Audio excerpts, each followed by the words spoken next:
Victoria's rental market has just taken another hit. This time, it's landlords and agents under the spotlight.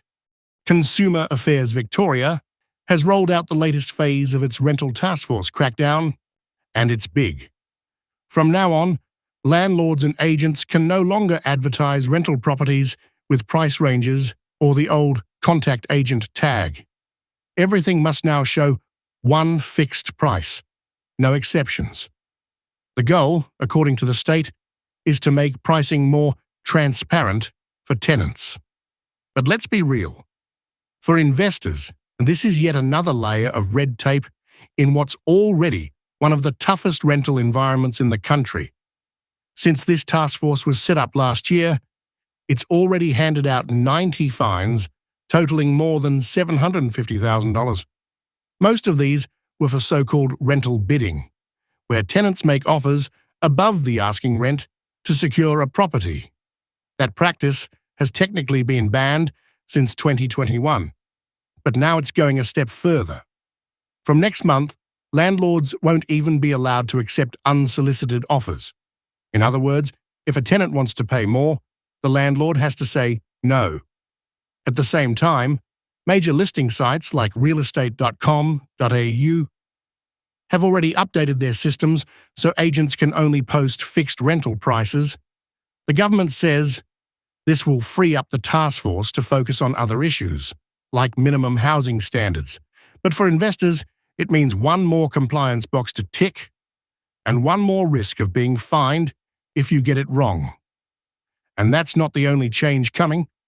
From November 25th, the notice period for rent increases and evictions jumps from 60 days to 90. No-cause evictions are being scrapped completely, and third-party services will be banned from charging fees just to process rental payments or applications. All these reforms are being sold as wins for renters, but investors are left asking, when do we get a win? The Real Estate Institute of Victoria has pointed out that while these rules aim to tidy up the system, there's still one major issue: not enough rental stock. Across more than 600,000 rental properties in Victoria, only a tiny fraction have been fined. That suggests the overwhelming majority of landlords are doing the right thing.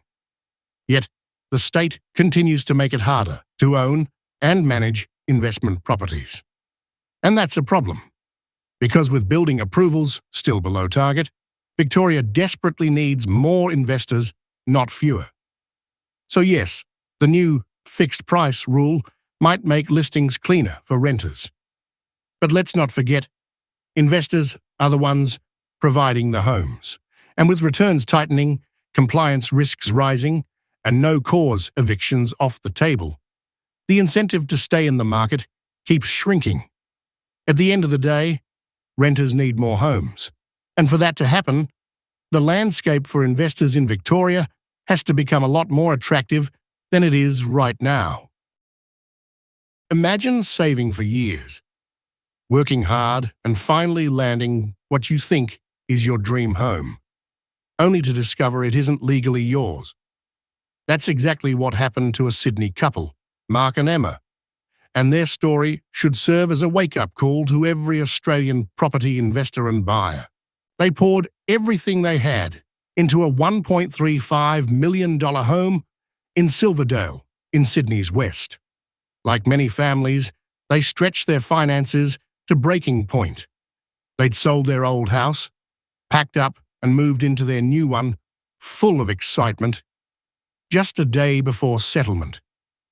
But that dream quickly turned into a nightmare.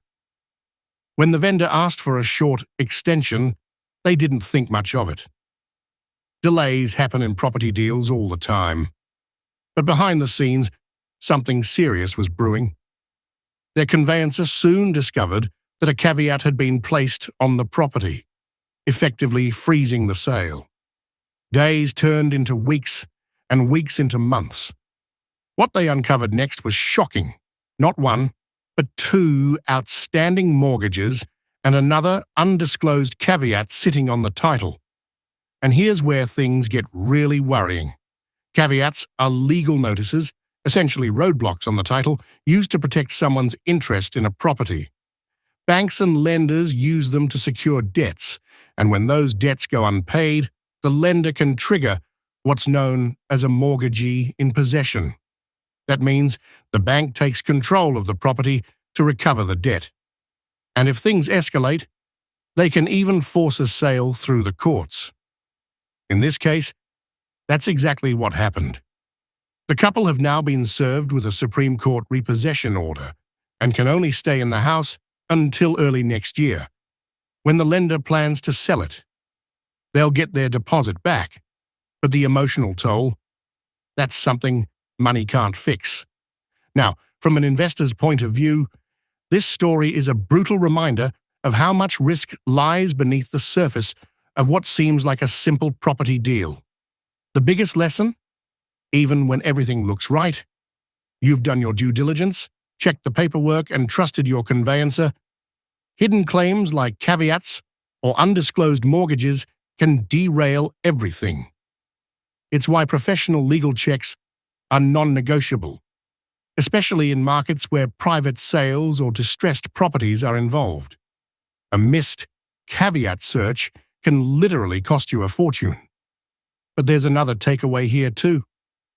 And this one's for the strategic investor. While the situation is devastating for Mark and Emma, properties like these, repossessions and mortgagee in possession sales, often hit the market well below true value once the bank steps in. It can take 2 to 3 years for that process to unfold. But when those homes eventually resurface, they often represent rare buying opportunities. So while one side of this story is about heartbreak, the other side is about awareness and opportunity. For investors, the message is simple. Understand how caveats work. Track mortgagee in possession listings, and above all, make sure your legal team is thorough before any contract is signed. Because in today's market, the line between a dream home and a financial disaster can be razor thin. From new rental crackdowns to hidden caveats, it's getting tougher out there for investors. What do you think? Drop a comment and don't forget to hit subscribe. Thanks for watching.